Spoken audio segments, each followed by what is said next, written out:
낙태죄에 대한 헌법 불합치 판결에도 사회적 논란은 여전합니다. 기독교계도 우려의 목소리가 높은데요. 관련 내용 취재했습니다. 선교에 필요한 재정은 매년 증가하는 반면 선교사 후원은 갈수록 감소하고 있는 것으로 나타났습니다. 국내 최초로 시청각 장애인들을 위해 세워진 헬렌 켈러 센터를 찾아가 봤습니다. 현역 최고령 103세 김병기 화백의 개인전 여기 지금이 열렸습니다. 안녕하십니까. 구TV 뉴스입니다. 낙태죄 위헌 판결에 논란이 계속되고 있습니다. 기독교계도 예외는 아닙니다. 성경적 가르침에 반하는 것으로 생명경시 풍조가 확산될 것을 우려하는 목소리가 높은데요.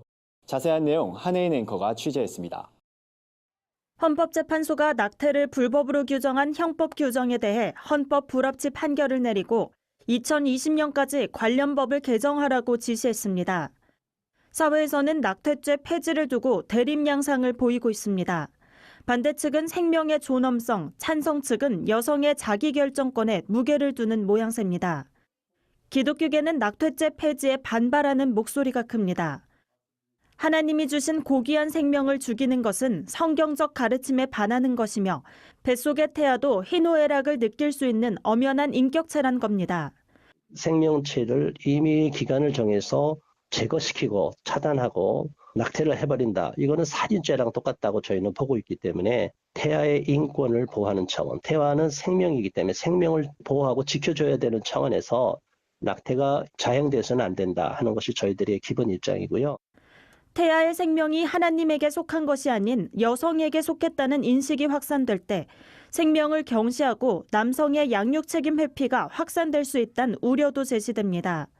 이와 함께 한국교회가 생명 존중 가치와 성윤리, 성에 대한 책임감에 대해 올바로 교육하지 못했다는 자성의 목소리도 나옵니다. 하지만 다른 의견도 제기됩니다. 여성의 선택권을 존중해야 하며 낙태죄가 폐지되더라도 무차별적인 낙태는 이뤄지지 않는다는 주장입니다. 실질적으로 낙태죄가 폐지됐다고 해서 교회가 걱정하는 것처럼 낙태율이 갑자기 올라가거나 낙태를 생각하지 않고 있던 여성들이 낙태를 하게 된다거나 하는 일은 벌어지지 않습니다. 헌재의 이번 판결에 따라 국회는 내년 12월 31일까지 개정안을 형법에 반영해야 합니다. 낙태죄 위헌 선고에 따라 교회가 앞으로 무엇을 해야 할 것인지 진지한 고민이 필요한 시점입니다. 구TV 뉴스 한혜인입니다. 한국선교연구원이 선교사 모금 실태를 조사한 결과 선교비는 갈수록 증가하는 반면 후원은 점차 줄어드는 것으로 나타났습니다. 한국선교연구원에 따르면 선교사들은 후원금이 늘어난 경험보다 줄어든 경험을 한 비율이 더 높았습니다. 선교사 가운데 약 80%는 지난 3년간 사역에 필요한 선교비가 증가했다고 응답했습니다. 과거에 비해 후원이 줄어든 원인에 대해선 한국교회의 재정난과 더불어 선교적 헌신이 약화됐다는 의견이 많았습니다. 선교사들은 이런 상황에서 다음 세대의 선교사역도 재정 부족으로 인해 영향을 받을 것이라고 답했습니다. 한국선교연구원 문상철 원장은 한국 선교운동이 여전히 성장세에 있지만 다수의 선교사들에게 있어서 재정적인 도전은 심각하게 다가오는 것이 현실이라며 모금은 선교의 중요한 부분으로 사람들에게 그 단체의 활동에 참여할 기회를 제공하는 또 하나의 사역임을 강조했습니다. 일각에선 젊은 세대가 선교사로 지원하는 것에 소극적인 이유가 이처럼 모금이 어려운 현실 때문이란 분석도 나옵니다. 선교계는 이러한 이슈가 앞으로의 선교운동에 있어 주요한 요소가 될 것으로 전망했습니다. 시청각 장애인은 보지도 듣지도 못하는 중복장애를 갖고 있습니다. 우리에게 잘 알려진 미국의 인권운동가 헬렌 켈러도 바로 시청각 장애인이었는데요. 한 가지 유형의 장애를 가진 경우보다 몇 배나 큰 어려움을 겪고 있는 시청각 장애인을 돕기 위해 한국교회가 나섰습니다. 보도에 윤인경 기자입니다. 일명 헬렌 켈러라 불리는 시청각 장애인은 시각과 청각을 중복으로 잃은 장애인입니다. 우리나라에 약 10,000명 정도가 있는 것으로 추정됩니다. 볼 수도 들을 수도 없기 때문에 시청각 장애인은 유일하게 촉감을 통해서만 의사소통을 할 수 있습니다. 혼자서는 밖에 나갈 수도 없고 그래서 일상생활 자체가 거의 힘든 사람들이 대부분이고 장애인 중에 가장 또 심각한 장애를 가지고 있는 이 시청각 장애 문제는 실태 조사도 안 돼 있고 모든 면에서 항무지다 이렇게 보시면 되겠습니다. 현행 장애인복지법상 시청각 장애인은 15개 장애 유형에 포함되지 않아 적합한 지원을 받지 못하고 있습니다. 한 달 동안 집 밖으로 외출도 못한 비율이 다른 장애인에 비해 3배나 높을 만큼 고립된 생활을 하고 있습니다. 40년 전 장애인 선교단으로 출범한 미랄복지재단은 최근 시청각 장애인들을 위한 헬렌 켈러 센터의 문을 열었습니다. 센터는 앞으로 시청각 장애인들의 의사소통법과 자립지원, 활동 보조 통역사를 육성하는 데 앞장설 계획입니다. 촉수화라 그래가지고 수화하는 것을 손으로 만져가지고 이제 소통이 좀 가능합니다. 촉수화를 할 수 있는 사람도 양성해야 되고 또 촉점자를 할 수 있는 사람도 양성해야 되고 이런 소통을 할 수 있도록 지원하는 이런 일을 저희가 적극적으로 할 생각이고 미랄복지재단은 시청각 장애인에게 맞춤형 복지 서비스를 제공하자는 취지의 특별법 제정을 위한 100만인 서명 캠페인을 진행 중입니다. 정 대표는 예수님은 장애인들을 고치고 복음을 전하는 것으로 메시아임을 나타내셨다며 가장 소외되고 고통당하는 사람들을 사랑하고 돕는 일에 교회가 앞장서길 바란다고 전했습니다. 구TV 뉴스 윤인경입니다. 103세 현역 화가 중 최고령인 김병기 화백의 개인전이 열렸습니다. 김 화백은 여기 지금이란 주제로 열린 이번 전시에서 20점의 작품을 선보였습니다.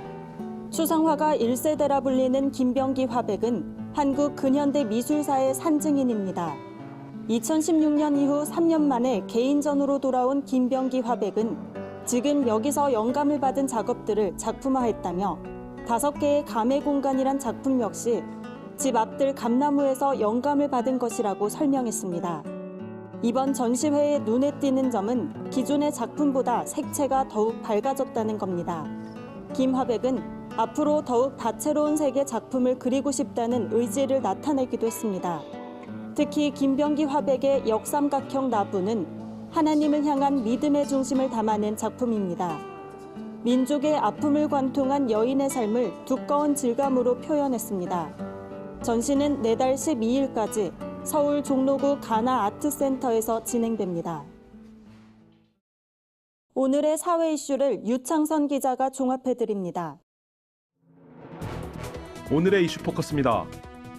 1분기 우리나라의 경제 성장률이 예상을 깨고 0.3% 감소하면서 성장세가 금융위기때로 돌아갔습니다. 올해 1분기 실질 국내 총생산 증가율은 2008년 4분기 이후 가장 낮은 수준입니다. 한국은행은 역성장 주요 원인으로 수출과 투자 부진을 꼽았습니다. 특히 설비 투자는 국제통화기금 구제 금융을 받던 1998년 1분기 이후 21년 만에 최저 수준을 나타냈습니다. 반도체 제조용 장비 등 기계류와 운송 장비 감소가 주 원인인 것으로 분석됩니다. 2020년 미국 대선에서 조 바이든 전 부통령이 도널드 트럼프 대통령을 이길 것이란 조사 결과가 나왔습니다. 폴리티코와 모닝 컨설트가 실시한 공동 여론조사 결과에 따르면 두 후보의 가상 대결에서 바이든 전 부통령이 42%, 트럼프 대통령이 34%의 지지를 얻었습니다. 바이든 전 부통령은 이 외에도 각종 여론조사에서 민주당 경선 후보 가운데 선두를 달리며 당선 가능성을 높이고 있습니다. 하지만 충성도가 강한 트럼프 대통령 지지자들의 투표율이 상대적으로 높을 경우 실제 결과는 달라질 수 있을 것으로 보입니다. 영화 어벤져스 엔드게임이 흥행 돌풍을 일으키며 개봉일 최다 관객 기록을 갈아치웠습니다. 영화진흥위원회 영화관 입장권 통합 전산망에 따르면 이 영화는 개봉일인 24일에만 총 132만 6,648명이 관람하면서 단숨에 박스오피스 1위로 올라섰습니다. 하루 매출액만 95억 7천여만 원에 달했습니다. 이날 전체 영화 매출액의 97.1%에 해당하는 수치입니다. 개봉한 지 4시간 30분 만에 역대 최단 기간 100만 관객을 기록하기도 했습니다. 스크린 수는 전편 어벤져스 인피니티 워보다도 많은 2,760개로 점유율 57.3%를 기록했습니다.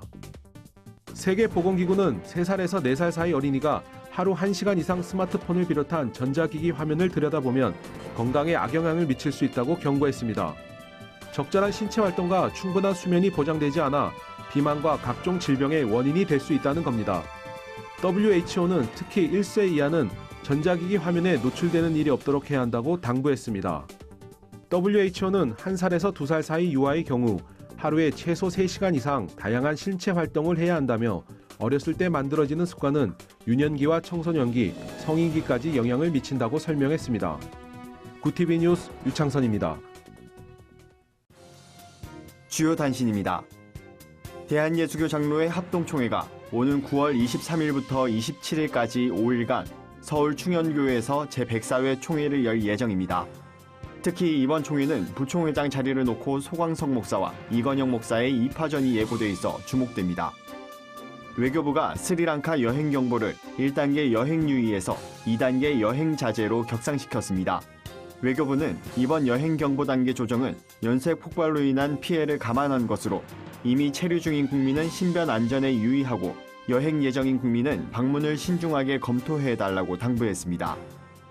백석대학교 총학생회와 교직원이 강원 산불 피해 복구를 위한 모금으로 거친 1,600여만 원을 대한적십자사에 전달했다고 밝혔습니다.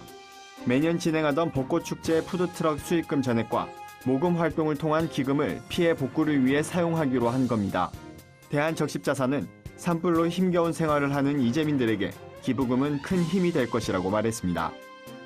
한국교회 언론회가 논평을 통해 종교적 병역 거부자들에 대해 무죄 판결을 내린 법원에 동의하기 어렵다는 입장을 밝혔습니다. 법원의 판결 이유가 제대로 된 검증과 확인이 어렵고 기준의 적용이 느슨한 것 아니냐는 게 그 이유입니다. 교회 언론회는 이대로라면 법관들이 사회 질서를 오히려 어지럽게 한다는 책임의 문제까지 따라올 것이라고 우려했습니다. 이상으로 뉴스를 마칩니다. 구티비 뉴스는 인터넷 신문 데일리 굿뉴스를 통해서도 보실 수 있습니다. 시청해주신 여러분 고맙습니다.